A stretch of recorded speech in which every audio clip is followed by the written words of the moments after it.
You're watching UATV English. We broadcast from the heart of Europe, Ukraine's on air. Today is the Independence Day of Ukraine. 33 years ago, we gained independence from the Soviet Union. And now we are fighting for it. We fight against the aggressor, Russia. It was 2.5 years ago that Moscow began a full-scale invasion. It's another step in its aggression. After all, the first aggression was in Crimea back in February 2014. It was the peninsula that became the first victim of the attack. Sevastopol is a well-known military port in Crimea. It is also an important historical and cultural place. People have lived here since the time of the Greeks. Chersonissi Stavria is an old Greek city where Prince Volodymyr of Kiev was baptized. Sevastopol is famous for its navy parades and legends about its defense during the Crimean War and World War II.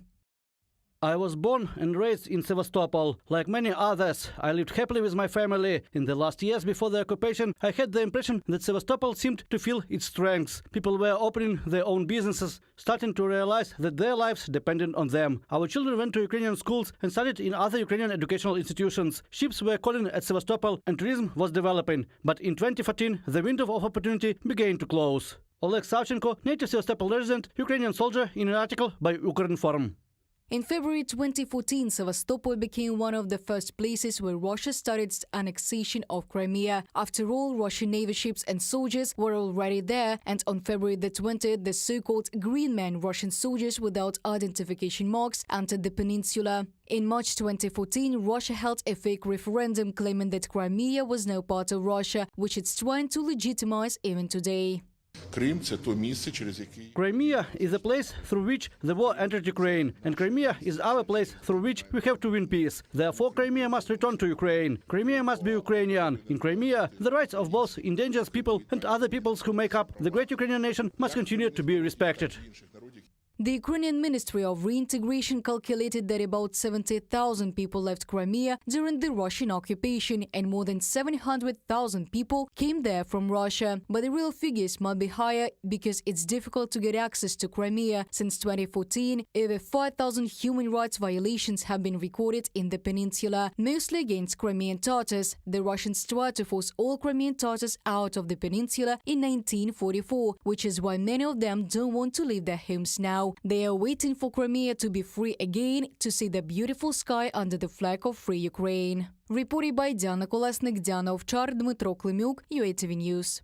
After Crimea, the occupation of Donetsk and Lugansk regions began. It was there, in the Ukrainian Donbass, that the first top-end battles between Ukrainian defenders and Russian soldiers began. Kremlin propaganda during years was talking about allegedly being bombed for 8 years and allegedly for their protection. Putin announced a special military operation, but in fact, it is another aggression against a neighboring independent country. However, despite the promises of the Kremlin and the hype of Russian propaganda, under Moscow's rule, the territory didn't develop, but declined. Donetsk was a major industrial center of Ukraine and the largest city in eastern Ukraine. The entire region, Donbass, is named after the coal basin. The regional center is famous for its vast coal mines. One of the most awarded football clubs in Ukraine, Shakhtar Donetsk, was based in the city too. The team played its last matches in its hometown at the newly built Donbass Arena, a modern stadium that was opened by Beyoncé and Rihanna and hosted the 2012 European Football Championship.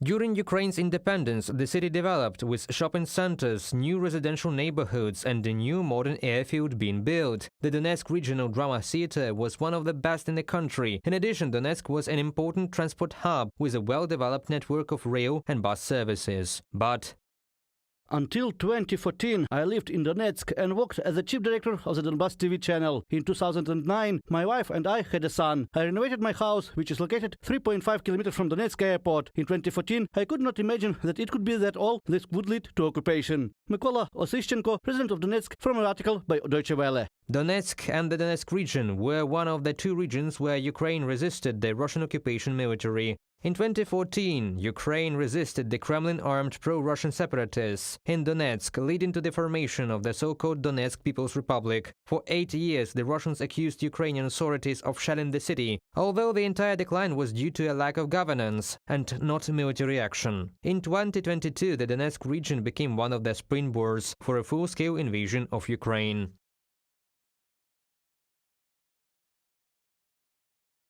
Despite the 10-year-long occupation of Donetsk, Ukrainians are waiting for its liberation to remind everyone and to imprint forever: Donetsk is Ukraine. Reported by Pavlo Shtelmach, Diana Ovchar, Dmitro Klemyuk, UATV News.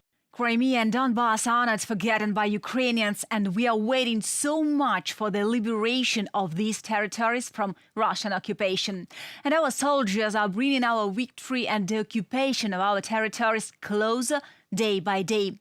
And we have the opportunity to speak with one of them, Anton Karpenko, captain of the 5th Slobozhansk Brigade of the National Guard of Ukraine. Hello and welcome. Hi there.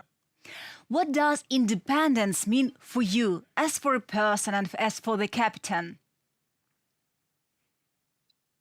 As for a person, independence means to think how I want, to do what I want within law, and to feel safe about it. Mm-hmm.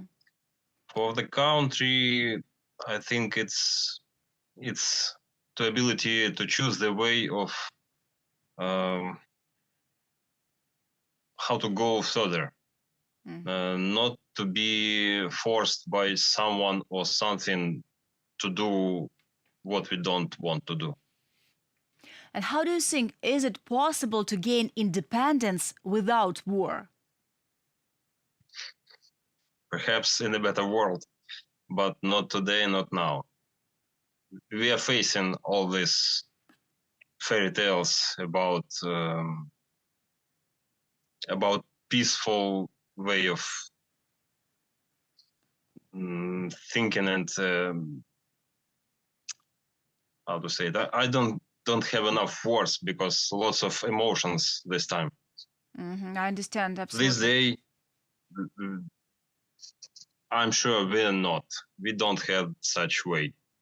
Only war because we were not the country who started it, but only we have to finish it. Agree with you absolutely. And how do you think, what is the difference between Ukrainians and Russians for you? You know, most of us have relatives in Russia. And for a long time, we thought we are real friends, we are real brothers. But it's turned out we are not. They somehow started to think they are chosen ones. Because of that, perhaps they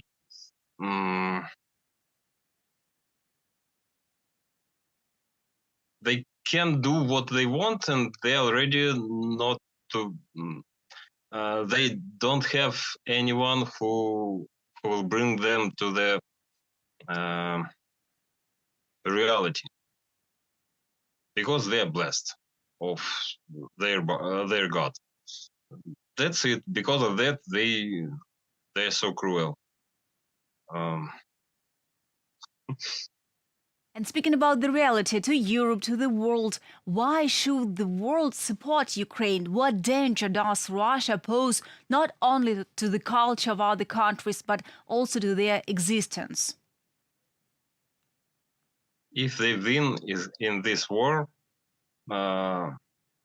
this will be only the start. If they are not stopped by us, we will continue saving other people of Russia, because their borders never ends, as they said. So that's it. You're one of those who try to stop this aggression, who does everything that is possible to stop Russian invasion. What is the most hard thing for you during the full-scale invasion, during the whole war of Russia against Ukraine? Sorry, didn't have enough connection. Good. What is the hardest thing for you now during the Russian war against Ukraine, during the full-scale invasion? Now, there is the hardest thing for me is to realize how many my blood brothers already don't have tomorrow. They don't really exist. They were killed by Russians. They were not military men, but they choose to stand with weapon and protect their families, their homes, their cities, their thinking and their style of life. That's it. That's maybe They not exist anymore. That's maybe the global difference between Ukrainians and Russians. Ukrainians stand for the country, stand for family, stand for a nation. I think it's maybe really the biggest difference. And what keeps the spirit and hope for Ukrainian victory, your spirit and hope? There is two parts of this. First of all, it's my kids, my relatives, my parents, my house, my hobby, my family, my friends, and most of all, especially at the last time, it's hatred, real hatred for all Russian literature, culture, music, television, even books. I don't read in Russian anymore. I don't listen to anything anymore. I still think in Russian, but the longer I'm here, the longer I'm wearing this military uniform, the closer to Ukrainian one I became. Anton, thanks a lot for this interview, and thanks a lot from all the Ukrainian people for what you're doing. It was Anton Karpenko, captain of the 5th Slobozhansk Brigade of the National Guard of Ukraine. Donetsk, Luhansk, Sevastopol, these cities have been under occupation for 10 years. However, most of them haven't seen war and shelling, but the cities that Russia captured after its full-scale invasion saw everything: artillery shelling, airstrikes and tank battles. Mariupol had the experience this twice, in 2014 and in 2024. Mariupol is a Ukrainian city in the east of Ukraine and the largest port on the Sea of Azov. It is known for its Azovstal and Ilyich steel plants, Greek theatre and the art museum, named after Arkhip Kuinji, who was born there. The city with its green parks and picturesque beaches is known throughout the region, but it hasn't been safe there since the Russia's full-scale war. There were explosions not far from my house, maybe 200 or 300 meters away. There was a hospital 500 meters away from us. They were bombing it. There were jets flying over us, bombing everything. When it started, we were already in the basement. Those shelling ramped up every day. During the attack on Mariupol, Russian troops fought without aiming, killing thousands of civilians. Russian occupiers destroyed a local theater where civilians were hiding in the basement, a hospital for women in labor and schools. They shelled residential buildings and other important facilities, leaving civilians who remained in the city without help in the middle of winter.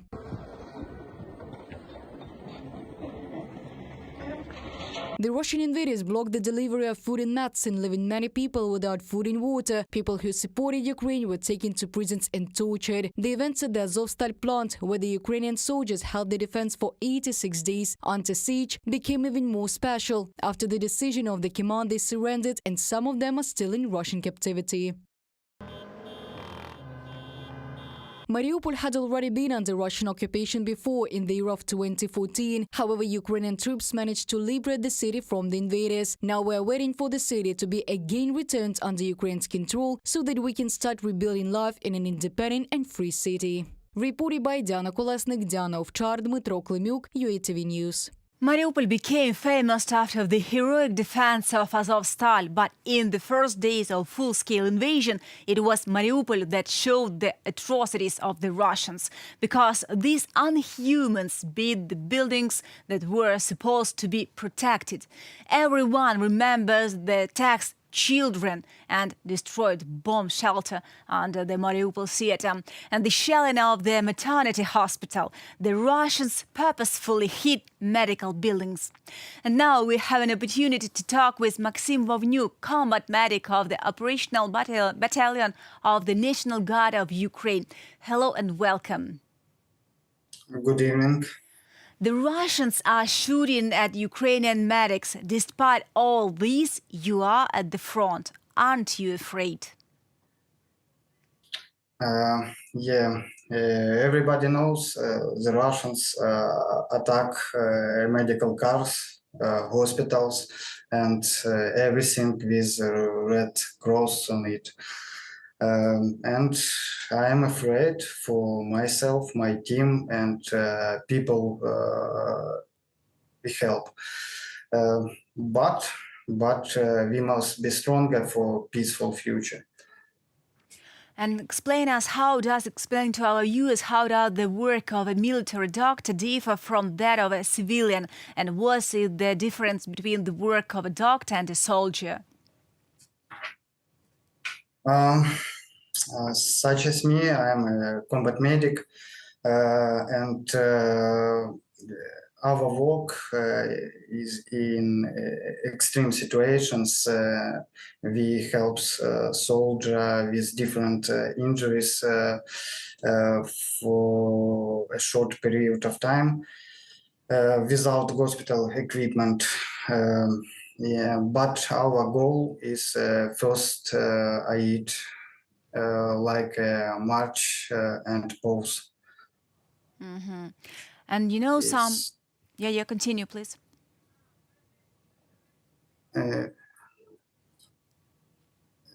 I don't hear.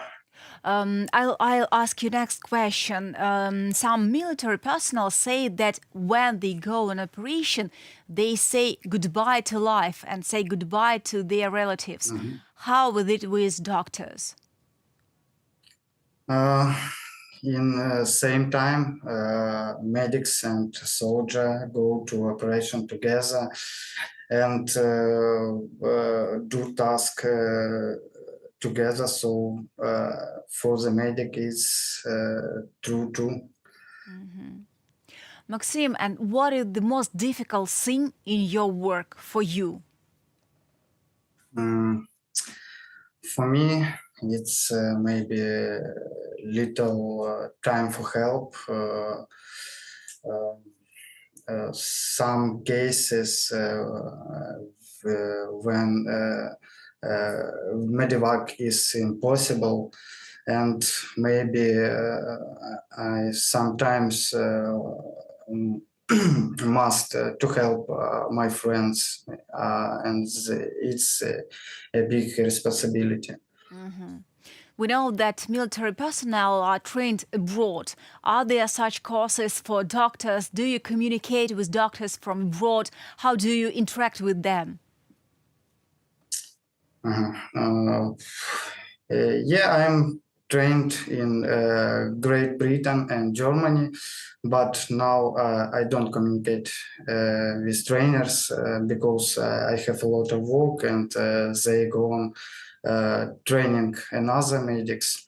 But I hope we will communicate after to exchange experience. Mm-hmm. And according to their traditions of war, doctors threat both their comrades and enemies. Do you manage to adhere to these traditions, and how did you overcome yourself? I didn't have this experience, but we know about this, and we must help our enemies because we are a peaceful nation, and we use them for exchange for our people. Mm-hmm. have such a question. What does independence mean for you, both as a person and first as a state? For me, independence is not destroyed cities and villages, sky without missiles, and happy childhood. But I think it's not only for me, but for whole state, whole country. And what gives you confidence that Ukraine will win this war?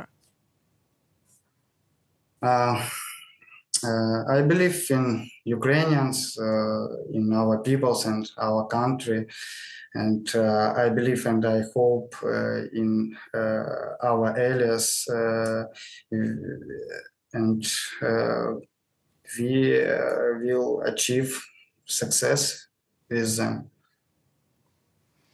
I believe in this absolutely, and thanks a lot for this interview, and thanks a lot for what you are doing. It was Maxim Vovnyuk, combat medic of the Operational Battalion of the National Guard of Ukraine. The Russians are immediately turning their occupied territories into military bases. This is what happened with the health resort of Ukraine on the Sea of Azov, Berdansk. However, the city also became a symbol of resistance to Russian aggression because in the first days of the occupation, hundreds of people were on the central streets in support of Ukraine. Berdansk is a resort and health center on the coast of the Azov Sea, which developed as an industrial and commercial center. The city is famous for its sandy beaches, healing mud, salt lakes, and also for its fish, especially gobies. I really miss the sunrises and sunsets in Berdansk. They used to give me strength for a whole year ahead. I want to go to the beach, eat gobies, and enjoy life. I believe that Berdansk will be liberated for sure. Charlotta Khmelnytska, platoon commander of unmanned aerial systems, from an article by Radio Liberty. The Russian occupation of Berdansk began on February the 27th, 2022. Russian soldiers invaded the city after shelling it heavily, but during the first weeks of the occupation, people went out in the central streets with Ukrainian flags to protest, even though they could be arrested. In March 2022, the Russian invaders began to spread the Kremlin's propaganda, put rubles into circulations and oppress the people.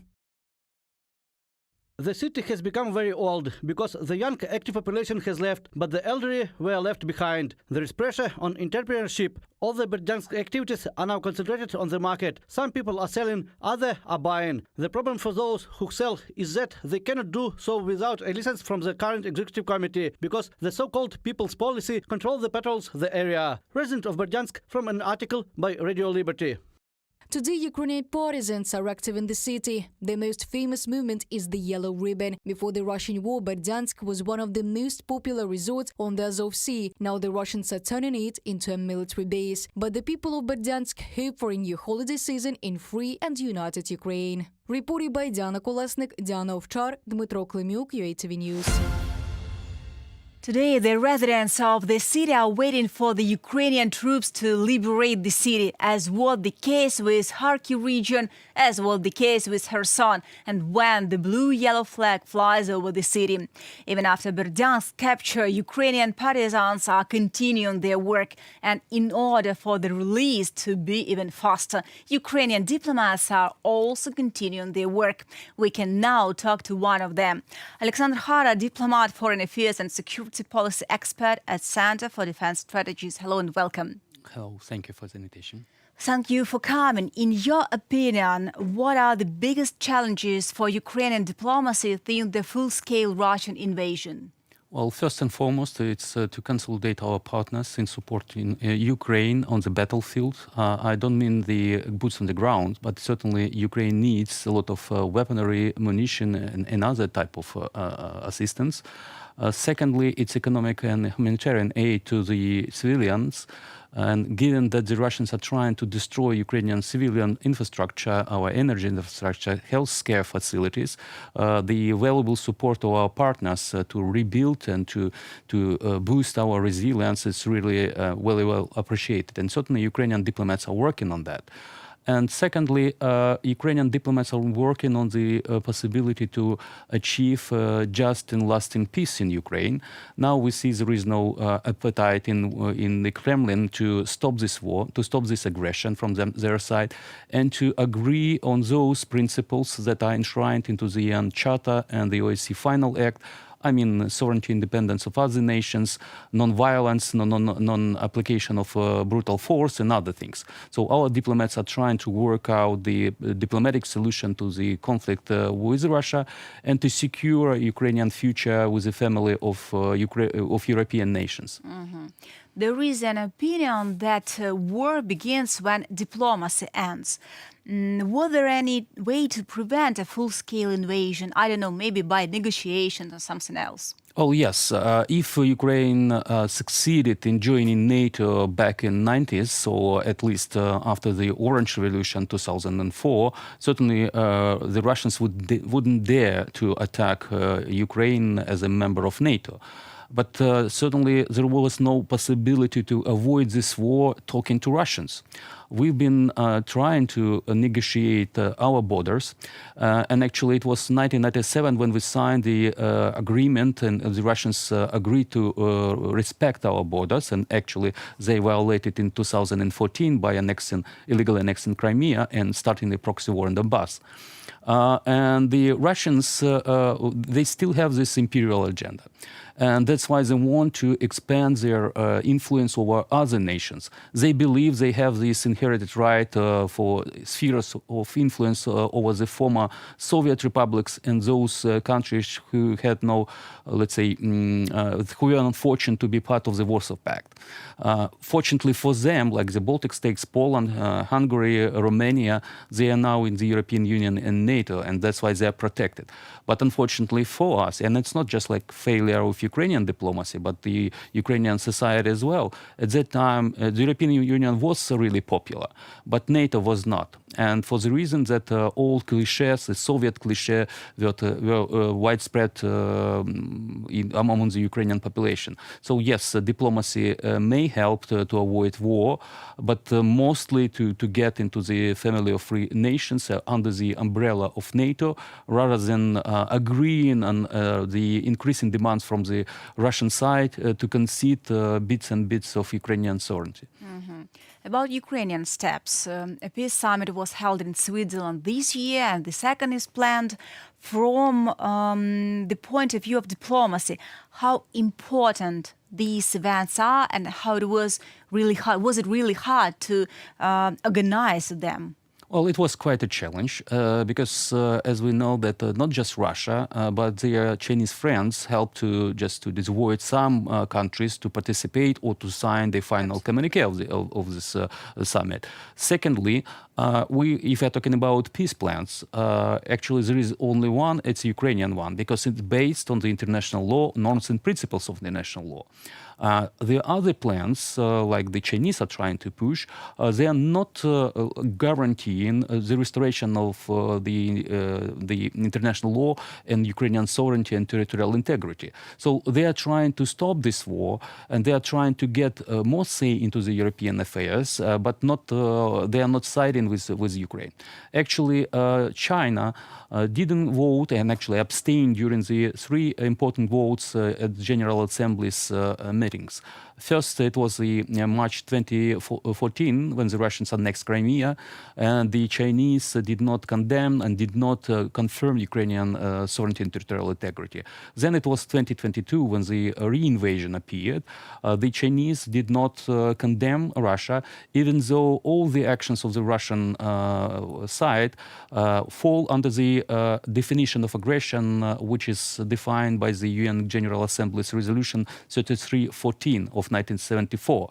And finally, China abstained when the resolution on the principles based on the UN Charter with regard to the fair and just lasting peace in Ukraine. So they abstained in three major resolutions, and they are actually supporting Russia politically and economically. Yes, they do not support Russia by providing military aid, but they are providing dual-use goods, and they are trying to back attack them diplomatically. So yes, it was difficult to organize a summit when not just Russia, but China and some other countries were trying to torpedo it. And now we see that Chinese are trying to torpedo our peace plan by proposing their alternative along with the Brazilian government. So yes, it's difficult, but I don't think that there is a chance of Chinese plan to be implemented because it's not in our interest, not just in Ukraine, but in Europe and in other free nations, to agree on the right of the might. And Chinese are trying, in this diplomatic wording that they're pushing, they're actually trying to help Putin to win this war and not to lose this war. And certainly it's in the Chinese interest to have Russia not defeated and Russia aggressive, and Russia that is helping China to confront the United States and other free nations. But in spite of this friendship of China and Russia, even after the end of the summit, more and more countries are signing the final communique. Is it the, again, work of Ukrainian diplomacy? Well, yes, it's a work of Ukrainian diplomacy to work out those proposals and the work of our partners' diplomacies as well. Certainly, we are not alone. And fortunately, we have a coalition of countries who are not just supplying us with weapons and ammunition, but they are providing us with diplomatic assistance. They are talking on our behalf to other nations. They are trying to engage the global community, so-called the Global South, to be on the side of good, to be the side of international law, rather than on the international bully who is waging the genocidal war in Ukraine. And one of the greatest achievements of Ukrainian diplomacy this year, I think, was the opening of our embassies in African countries. Can you explain to our viewers why it is so much important? Well, we see that there is a shift of global power into Asia, firstly, and certainly the global south, in particular African countries, are rising their importance. And certainly we have the UN system where each and every sovereign country has its own voice and may influence decision of fate of other nations. So that's why it's so important to reach out to the African countries. From the beginning of this war, I mean the second phase of the war in 2022, and when the Russians blocked our Black Sea port, it was the African countries who suffered because of this shortage of food and the sparking prices on the on this commodity. And it's in their interest that we stop this war, that Ukraine restores its territorial integrity and resumes its export of food supplies and other things. And to do this, we certainly need some diplomatic representation, and certainly we need more engagement from our African partners. They should not be just watching idly what's going on here in Ukraine. I understand some countries are not happy because the world was not paying too much attention to their domestic problems, including conflicts. But what's going on here in Europe is really important because the two world wars started here. And certainly there is a chance that this conflict may spill out of Ukrainian borders and may spark the global conflict. So that's why it should be in attention of all those nations. And what is most important, that Ukraine is fighting the major nuclear power. If we fail to defend ourselves, if our partners fail to support us, it means nobody is safe. We have 5 officially nuclear powers, and we have some the threshold powers. They can attack anyone. I'm not talking about the United States or France or the United Kingdom or others, but those who are acquiring nuclear arms may think that, okay, if it's paid off in Ukraine, why shouldn't I annex territory of my neighbor? Why should I wage a war without any consequences? Absolutely. And one more interesting fact, that many countries, especially in Africa and Asia, now don't want to support Ukraine because in this way they join the countries that were their colonizers. How can we explain them that Russia is a colonizer of Ukraine? Well, it's quite a task for Ukraine because we need to explain our history, and that even though we are white, because traditionally the colonies were in Africa and they were brought to the United States and in some other countries, but in our history, Moscow was the main colonizer of the territories and nations around it. And secondly, if we're talking about the Soviet time, Ukraine was a harbor for many students from Africa and Asia. So the Ukrainians are not racists. We are not xenophobic. So we welcome each and every nation. We even have one African Ukrainian in our Ukrainian parliament. We love him very much. And we have more than 140 nations living in Ukraine peacefully. So we are maybe a model for other countries where there is no ethnic tensions and other things. And we support, as a Soviet republic, we supported liberation movements across the globe. Even though now we can, let's say, critically look at that. And the Soviet Union was not just like helping other nations to become independent. The Soviet Union was trying to spread communism to undermine the capitalist world system. But anyway, Ukraine paid its price and helped some nations to become independent. And since the independence, Ukraine have participated in more than 27 peacekeeping operations across the globe, and mostly in Africa. So we were saving lives of innocent people from civil wars and from terrorism and other things. So Ukraine is open to the world. We don't have this colonial history. We didn't colonize anyone, and we don't have any plans to do so. So that's why we just like we expect that other nations may judge us as we are and support us. Mm-hmm. And one more question. If we are talking about the United Nations and other international partners, organizations, how to make international organizations work and protect Ukraine? It's mission impossible because ever since the United Nations was established, there were talks about the improving efficiency, and now we see that the United Nations fails its main goals that were envisaged by the winning powers after the Second World War. It's a difficult question because we have the rivalry. We see ambitions of some countries who are not willing to include in this exclusive club of permanent nations into the Security Council. Some nations like Germany or Japan or some others, or possibly from the global south. But I believe that the threat of the global conflict should guide people and should push people to find a compromise. The League of Nations failed to stop the war, and we had the Second World War. And the United Nations needs to just like not to repeat this bitter mistake, and we need to avoid the global conflict. We need to provide new rising nations with opportunities to take decisions for the whole world, and there should be equal and fair representation of different regions. And certainly there should be no, let's say, veto power on the issues like aggression. Because Russia, and actually not Russia, if you have a look at the UN Charter, it is the Soviet Union who still is a permanent member of the United Nations and the Security Council. But Russia commits genocide in Ukraine. It started its aggression against Ukraine back in 2014 and in 2022. But we cannot do anything. It blocks any solution to this conflict, because it possesses veto power. So we need to, let's say, redesign the whole system of the Security Council and get more representation from other nations. Mm-hmm. Thanks a lot, Alexander, for this interview and for your work. Thank you for having me. I'll remind to our viewers it was Alexander Hara, diplomat, foreign affairs and security policy expert at Center for Defense Strategies. Since the start of the full-scale war, the United Nations Human Rights Office has confirmed that more than 600 children have died and almost 1,500 have been injured in Ukraine. However, the real numbers are much higher because we don't know what is happening in the occupied territories. And probably we will discover new Bucha, Irpin and Izum.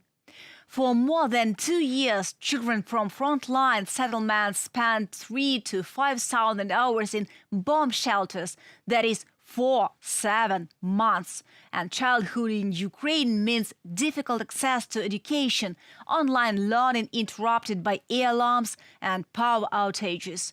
This is limited access to medical services and lost opportunities for development. This is how Russia made childhood for Ukrainians.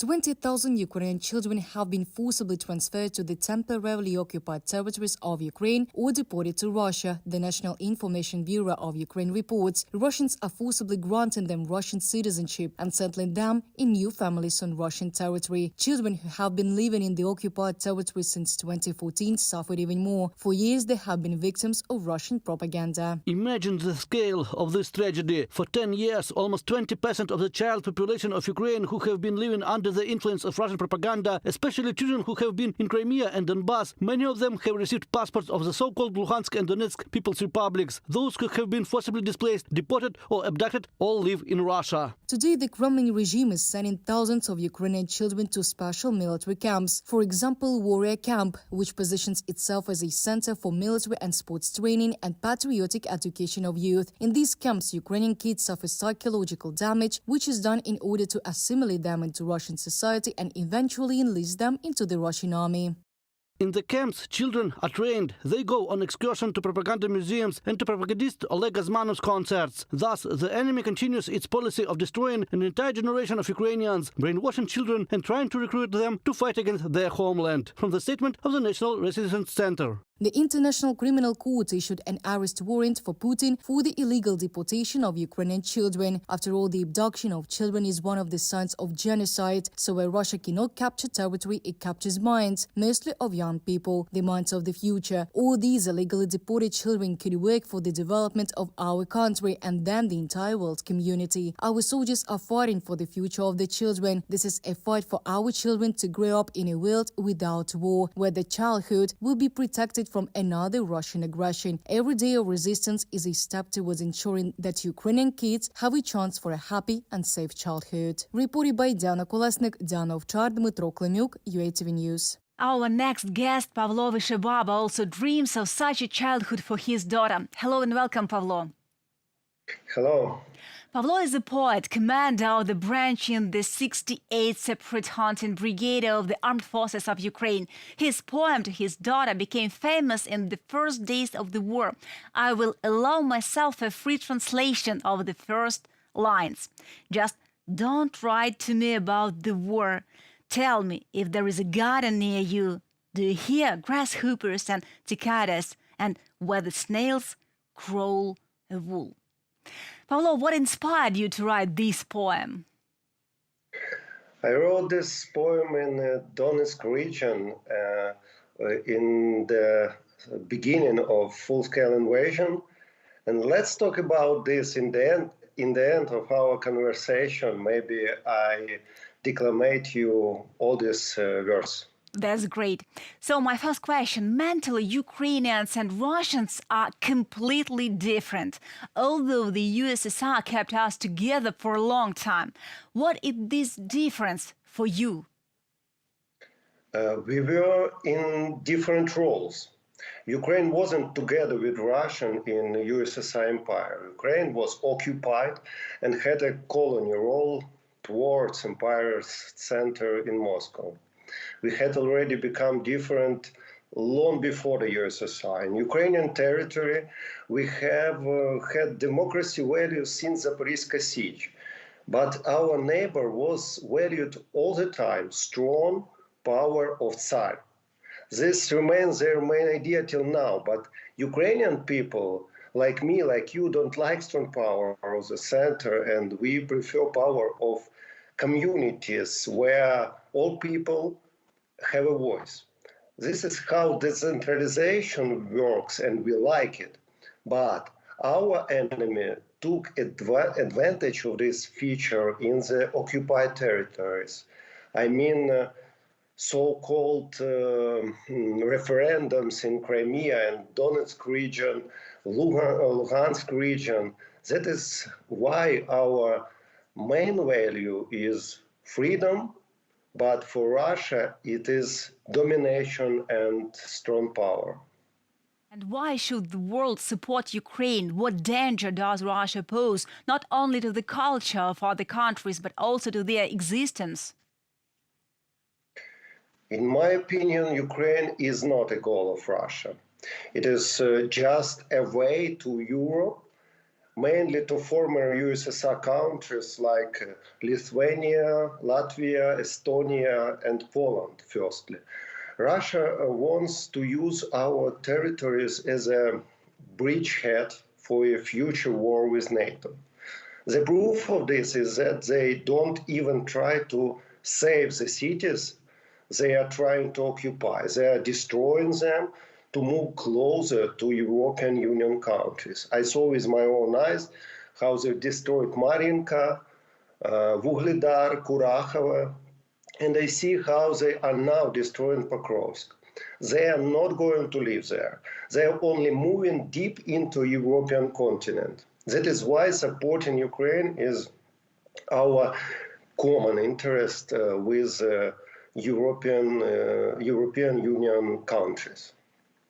And what is the most difficult thing for you now during this full-scale Russian invasion? Now I'm in Donetsk region with my 68th Brigade on the Pokrovsk direction. Maybe this is the most difficult direction on a front line now. Every 2 hours we have to fight off waves of Russians attacks, infantry assaults with support of drones, glide bombs, and heavy equipment. That's why, of course, the most difficult for me now is understanding that not all my brothers in army will see the next day being alive and well. This is most difficult. And what keeps the spirit and hope for Ukrainian victory? Understanding that victory is the only way for us to be alive and free. But this month, our fighting spirit has risen a lot because of successful operations in Kursk region. Of course, we all following the Kursk operation and support it. For the first time during a lot of months, initiative is on our side, and it's very good, of course. Mm-hmm. As you told, Ukraine is not the goal, it's not the only goal for Russia. Now Ukraine the shield for Europe. How, thanks to culture, can one explain and convey to foreigners what is really happening in Ukraine, about the atrocities of the Russians, about how our soldiers stand for death and for the life of the country? To my mind, documenting atrocities is not a function of culture, but culture has another important role. Mm-hmm. It can make foreigners empathize Ukrainians telling very personal stories. If you empathize, you have an intention to support. I think how it works. When a large part of citizens of some country empathize Ukraine and want our victory, it influences the decisions of politicians. They must show their electorate what they do for supporting Ukraine. Mm. And what about talented people, the war artists? You protect Ukraine and continue to write poems. In spite of Russian invasions, Ukrainians hold on. They fight for gold medals, take care about their children, develop culture and write books. You and a Ukrainian DJ released a track in support of military families. How does art help the Ukrainian military to survive? How art helps you? Art and creativity helps personally me to feel alive. I think it works for other people too. Our music and verses really motivate me when I have no strength. This month we released a track with Anatoly Topolsky. He is military and a musician, and we held a concert in Kyiv. Yesterday, we released a music track with Alena. It is called My Generation. I know that this poem has inspired a lot of people during full-scale invasion. Our fellow citizens declaimed this poem at rallies in support of Ukraine and text me about it. Personally, I saw as they did it in more than 50 different countries. Finally, what I must say is that artists have a big audience and they use it for raising money for needs of armed forces of Ukraine. That is how we can help armed forces too. And turning back to the poem dedicated to your daughter, maybe there is a small poem in English. Could you declaim or just explain and tell us about this poem about daughter? We talked today about very personal stories. That is why I'm going to declaim a poem to my daughter, which I wrote at the front line at the beginning of the full-scale invasion. It was in Donetsk region, and I want to say my daughter something important. And I wrote this to my daughter. Just don't write to me about the war. Tell me if there is a garden around, if you hear the grasshoppers outdoor, whether snails crawl on a creeper sprout. How do people name their cats in those faraway lands out of borders? What I do want to all intents, to never read your lines with sorrows. Do cherries and apricots blossom there? By the way, if somebody ever gives you a flower, don't explain how you ran from missiles in despair. Better tell of our life, our golden hours. To Ukraine, call warmly, invite as a guest everyone you meet, random strangers even, when the war is over. Well, do our best to show our gratefulness for the peace of our children. There is tears on my eyes. Thanks a lot for this poetry, and thank you a lot for all that you're doing. Thank you. I congratulate everyone on the Independent Day of Ukraine. I also congratulate you. Thanks a lot. Pavlo Vyshababa, commander of the branch in the 68th Separate Hunting Brigade of the Armed Forces of Ukraine, was with us. Ukraine has had a negative experience of living under Moscow's influence for 300 years. During all these years, the struggle for independence continued, sometimes more successfully, sometimes less. At the beginning of the 20th century, Ukrainians managed to create their own country, but the Soviet invaders captured our territory.